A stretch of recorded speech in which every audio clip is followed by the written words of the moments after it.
ನಮಸ್ಕಾರ, welcome to ಯೋಟಿವಿ Kannada. ಒಂದು ಮನೆ ಇದೆ ಎಂದ್ಮೇಲೆ ಇಲ್ಲಿ ದೇವರು ಕೋಣೆ ಕೂಡ ಹೆಚ್ಚಿನ ಆದ್ಯತೆ ನೀಡುತ್ತೆ. ಪ್ರತಿನಿತ್ಯ ದೇವರನ್ನ ಪೂಜಿಸುವ ಹಾಗೂ ದೇವರನ್ನ ಆರಾಧಿಸುವ ಭಕ್ತರ ಸಂಖ್ಯೆ ಅಪಾರ. ನಂಬಿಕೆಗೆ ಇನ್ನೊಂದು ಹೆಸರೇ ದೈವ ಬಲ ಎಂಬುದು ತಿಳಿದ ವಿಚಾರ. ಇಂತಹ ನಂಬಿಕೆಗೆ ಸಾಕ್ಷಿಯಾದ ಒಂದು ಉತ್ತಮ ಮಾಹಿತಿಯನ್ನ ಇಂದು ನಿಮ್ಮೊಂದಿಗೆ ಹಂಚಿಕೊಳ್ಳಲು ಇಷ್ಟಪಡ್ತೇವೆ. ಮನೆಯಲ್ಲಿ ದೇವರ ಕೋಣೆಯಲ್ಲಿ ವಿವಿಧ ದೇವರ ವಿಗ್ರಹಗಳನ್ನ ಅಥವಾ ಫೋಟೋಗಳನ್ನ ಇಟ್ಟುಕೊಂಡಿರ್ತೇವೆ. ಆದ್ರೆ ಈಗಾಗಲೇ ಮನೆಯಲ್ಲಿ ಇದ್ದ ಹಳೆಯದಾದ ದೇವರ ಫೋಟೋಗಳು ಅಥವಾ ವಿಗ್ರಹಗಳನ್ನ ಬದಲಿಸುವ ಬಗ್ಗೆ ಕೊಂಚ ಜಾಗೃತೆ ವಹಿಸಬೇಕಾಗುತ್ತೆ.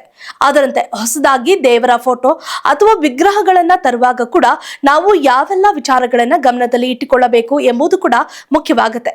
ಅದೇನು ಅಂತೀರಾ? ಹಾಗಾದ್ರೆ ಈ ಸ್ಟೋರಿಯನ್ನ ನೋಡಿ. ಹೊಸ ದೇವರ ವಿಗ್ರಹ ಅಥವಾ ಫೋಟೋ ತರುವಾಗ ಈ ನಿಯಮಗಳು ಕಡ್ಡಾಯವಾಗಿ ಪಾಲಿಸಿ.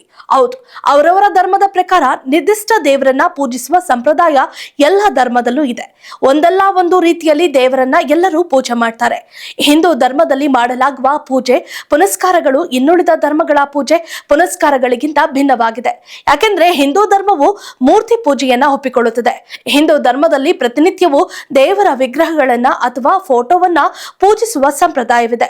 ಈ ಕಾರಣಕ್ಕಾಗಿ ದೇವರ ವಿಗ್ರಹ ಅಥವಾ ಫೋಟೋಗಳನ್ನ ಮನೆಗೆ ತಂದು ಅದನ್ನ ಪ್ರತಿನಿತ್ಯವೂ ಪೂಜಿಸುವ ವಾಡಿಕೆ ಇದೆ. ಇನ್ನೂ ಮುಖ್ಯವಾಗಿ ಮನೆಗೆ ಹೊಸ ದೇವರ ಫೋಟೋವನ್ನ ತರುವಾಗ ಈ ಅಂಶಗಳನ್ನ ಗಮನದಲ್ಲಿ ಇಟ್ಟುಕೊಳ್ಳುವುದು ಮುಖ್ಯವಾಗುತ್ತೆ. ಎಲ್ಲಾ ಜಾತಿಗಳಲ್ಲಿ ಅವರದೇ ಆದ ಮನೆ ದೇವರು ಹಾಗೂ ಕುಲದೇವರುಗಳು ಎಂದು ನಿರ್ದಿಷ್ಟ ದೇವರ ಆಯ್ಕೆ ಇರುತ್ತದೆ. ಇದಕ್ಕೆ ಹೆಚ್ಚಿನ ಆದ್ಯತೆ ಕೊಡುವುದು ಮುಖ್ಯವಾಗುತ್ತದೆ. ಇಂತಹ ದೇವರ ಫೋಟೋಗಳು ಹಾಗೂ ವಿಗ್ರಹಗಳನ್ನ ಕಡ್ಡಾಯವಾಗಿ ಇರಿಸಿಕೊಳ್ಳುವುದು ಉತ್ತಮ.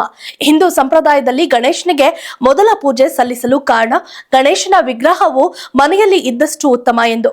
ಉಳಿದ ದೇವರ ವಿಗ್ರಹ ಅಥವಾ ಫೋಟೋಗಳು ಅವರವರ ನಂಬಿಕೆಗೆ ಅನುಸಾರವಾಗಿ ತರಲಾಗುತ್ತದೆ. ಆದರೆ ಇಲ್ಲಿ ಗಮನಿಸಬೇಕಾದ ಅಂಶವೇನೆಂದ್ರೆ, ಇಂತಹ ಯಾವುದೇ ವಿಗ್ರಹ ಅಥವಾ ಫೋಟೋಗಳನ್ನ ತರುವಾಗ ಮೊದಲಿಗೆ ಮಡಿ ಸ್ನಾನ ಮಾಡಿ ಮಡಿ ಬಟ್ಟೆಗಳಿಂದ ದೇವಸ್ಥಾನಗಳಿಗೆ ತೆರಳಬೇಕು. ಅಲ್ಲಿ ತಮಗಿಷ್ಟದ ದೇವರುಗಳನ್ನ ಆಯ್ಕೆ ಮಾಡಿಕೊಂಡು ದೇವಸ್ಥಾನದ ಗರ್ಭಗುಡಿಯಲ್ಲಿ ಪೂಜೆ ಅಥವಾ ಅಭಿಷೇಕವನ್ನ ಮಾಡಿಸಿ ದೇವರ ಮೂರ್ತಿಯನ್ನ ನೇರವಾಗಿ ಮನೆಗೆ ತಂದು ದೇವರ ಕೋಣೆಯಲ್ಲಿ ಇರಿಸಬೇಕು. ಇದು ಮಹತ್ತರವಾದುದು. ಇನ್ನು ಕೆಲವರು ಇದಕ್ಕೆ ವಿರುದ್ಧವಾಗಿ ಸಿಕ್ಕಲ್ಲಿ ದೇವರ ಫೋಟೋ ಅಥವಾ ವಿಗ್ರಹಗಳನ್ನ ತೆಗೆದುಕೊಂಡು ತಮ್ಮ ಅನಿವಾರ್ಯ ಕೆಲಸಗಳ ನಿಮಿತ್ತ ಸುತ್ತಾಡಿ ಬಳಿಕ ದೇವರ ಮನೆಗೆ ತರುವುದು ಯೋಗ್ಯವಲ್ಲ. ಹಾಗೇನಾದ್ರೂ ತಂದಿದ್ದ ಆಗಿದ್ರೆ ಅಂತಹ ವಿಗ್ರಹ ಅಥವಾ ಫೋಟೋಗೆ ಮನೆಯಲ್ಲಿ ಶಾಂತಿ ಭಕ್ತಿಯಿಂದ ಪೂಜೆ ನೆರವೇರಿಸಬೇಕಾಗುತ್ತದೆ. ಇನ್ನು ಹಳೆಯದಾದ ಹಾಗೂ ನಶಿಸಿ ಹೋದ ದೇವರ ವಿಗ್ರಹಗಳನ್ನ ಕಡ್ಡಾಯವಾಗಿ ಬದಲಿಸಲೇಬೇಕು. ವಿಗ್ರಹಗಳಲ್ಲಿ ದೇವರ ಕಣ್ಣು ಮೂಗು ಬಾಯಿ ಸರಿಯಾಗಿರ್ಬೇಕು. ದೇವರ ಫೋಟೋಗಳಲ್ಲಿ ಅಥವಾ ವಿಗ್ರಹದಲ್ಲಿ ಏನಾದ್ರೂ ಮುಕ್ಕು ಅಥವಾ ಬಣ್ಣ ಮಾಸಿದ್ರೆ ಮೊದಲು ಬದಲಿಸಿ. ವಿಗ್ರಹದಲ್ಲಿ ದೇವರು ನಗುಮುಖದಲ್ಲಿ ಇರಬೇಕು. ಮಂದಹಾಸ ಹೊಂದಿರುವ ದೇವರ ವಿಗ್ರಹವನ್ನ ಖರೀದಿಸುವುದು ಉತ್ತಮ. ಬೆಸುಗೆ ಹಾಕಿದ ದೇವರ ವಿಗ್ರಹಗಳನ್ನ ಖರೀದಿಸಬಾರದು. ಬೆಸುಗೆ ಹಾಕಿದ್ರೆ ಅಲ್ಲಲ್ಲಿ ಗೆರೆಗಳು ಕಾಣಿಸ್ತವೆ. ಅಂತಹ ವಿಗ್ರಹಗಳನ್ನ ಖರೀದಿಸಬೇಡಿ. ಇನ್ನು ಹಳೆಯದಾದ ಫೋಟೋ ಹಾಗೂ ವಿಗ್ರಹಗಳನ್ನ ಅರಿಯುವ ಜಲದಲ್ಲಿ ಬಿಡುವುದು ಯೋಗ್ಯವಾದದ್ದು ಎನ್ನಲಾಗುತ್ತದೆ.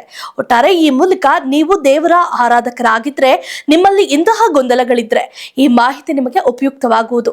ದೇವರು ಒಬ್ನೇ, ನಾಮವು ಹಲವು, ಹಾಗೆ ನಂಬಿಕೆಗಳು ಕೂಡ ಹಲವು. ಇಲ್ಲಿ ಮಾಹಿತಿ ಕೇವಲ ಕಡ್ಡಾಯವಲ್ಲ, ಇದೊಂದು ಮಾರ್ಗವಷ್ಟೇ. If you like this video ಬೇಗ ಲೈಕ್ ಮಾಡಿ, ಕಾಮೆಂಟ್ ಮಾಡಿ, ಶೇರ್ ಮಾಡಿ ಹಾಗೂ ಯೋಯೋ ಟಿವಿ ಕನ್ನಡವನ್ನು ಸಬ್ಸ್ಕ್ರೈಬ್ ಮಾಡಿ.